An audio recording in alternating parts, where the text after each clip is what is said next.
Hi, ఈరోజు Katyayani emporium నుంచి మీకు ఒక మంచి తోటకూర పప్పు మ్యాంగోతో ఎలా చేయాలనేది చూపిస్తున్నాను. మనం ఫస్ట్ కందిపప్పు తీసుకొని అట్లా వేయించుతామండి. ఫస్ట్ కొంచెం దూరగా వేయించుకుంటే పప్పు చాలా టేస్ట్ ఉంటుంది. తర్వాత శుభ్రంగా కడుక్కున్న తర్వాత ఆ కందిపప్పును కుక్కర్లో అందరూ మనం వేసే విధంగానే కుక్కర్లో పెడతామండి. పసుపు వేసుకోవాలా ఫస్ట్.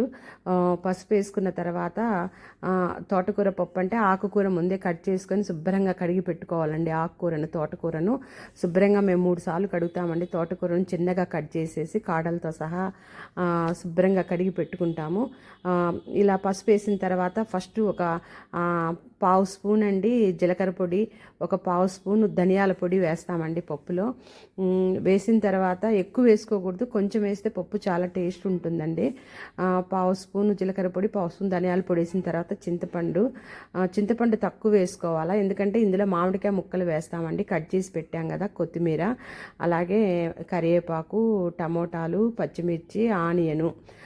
కాకపోతే ఇది తోటకూర మామిడికాయ పప్పు అంటున్నాం కాబట్టి మామిడికాయ ముక్కలు ఎక్కువ వేసుకోవాలా.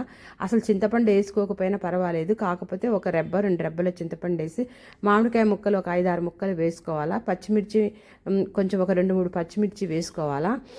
తర్వాత మనం కడుక్కున్న ఆకుకూరను పెడతాము. తోటకూరతో పాటు తోటకూర టేస్ట్ ఉంటుంది కానీ చప్పగా ఉంటుంది కాబట్టి తోటకూరతో కలిపి ఏదన్నా పాలకూర కానీ చుక్కకూర కానీ ఇంకా అది కూడా కాంబినేషన్ ఒక కొంచెం మేమైతే చుక్కకూర పెట్టుకున్నామండి. తోటకూరతో పాటు కొంచెం లైట్ ఎక్కువ కాకుండా పప్పు తక్కువ ఉంటుంది, ఆకు ఎక్కువగా ఉంటుందండి మేము చేసే విధానం. పప్పు ఒక చిన్న గ్లాస్ అయితే చూడండి, ఆకు మనం వేసే ఇంగ్రీడియంట్స్ ఇవన్నీ కూడా చాలా ఎక్కువగా ఉంటాయి. పప్పు ఎప్పుడు అలానే చేసుకోవాలి.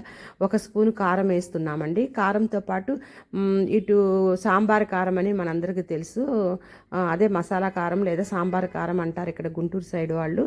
ఆ సాంబార్ కారం కూడా 1 స్పూన్ వేయాలండి. వేసిన తర్వాత ఒక స్పూను నూనె వేయాలి ఎప్పుడు కూడా పప్పు, ఎందుకంటే పొంగి బయటికి రాకోకుండా పప్పు బాగా ఉడుకుతుందండి. అట్లా ఒక 4 విజిల్స్ రానిస్తాము. 4 విజిల్స్ రానిచ్చిన తర్వాత పప్పు చూడండి ఎంత బాగా ఉడికిందో. ఆ ఉడికిన పప్పును సాల్ట్ వేసి మనం మెత్తగా పప్పు గుత్తితో రాముకుంటాము. కుక్కర్లో రామడానికి వీలు లేకపోతే ఒక గిన్నెలో వేసుకొని శుభ్రంగా రామి మళ్ళీ ఒక ఉడుకు పట్టేంత వరకు పొయ్యి మీద సిమ్లో పెట్టేసేసి అలా 1 నిమిషం అట్లా ఉడకనివ్వాలండి. పప్పును ఉడికిచ్చిన తర్వాత ఉప్పు చూసుకోవాలా, కరెక్ట్గా ఉంటే ఓకే, లేకపోతే కలుపుకోవాలా. తర్వాత మనం తాలింపు పెడతాము పప్పుకి. నూనె వేసి ఆ నూనెలో మనం తాలింపు గింజలు, జీలకర్ర, ఆవాలు, పచ్చెనగపప్పు, మినప్పప్పు వేసుకోమండి. పప్పులో జీలకర్ర, ఆవాలు, ఎండుమిర్చి, కరివేపాకు, కొంచెం ఇంగువ కూడా వేస్తామండి. ఇంగువ కూడా వేసిన తర్వాత బాగా తెల్లబాయలు కూడా కొట్టి వేస్తామండి, ఒక 3-4. తాలింపు బాగా ఎండుమిరపకాయలు బాగా కలర్ వచ్చినాక అలా పప్పులో వేడివేడిగా తాలింపును కలిపేస్తే తోటకూర పప్పు రెడీ. నా వీడియోస్ లైక్ చేయండి, షేర్ చేయండి, సబ్స్క్రైబ్ చేయండి.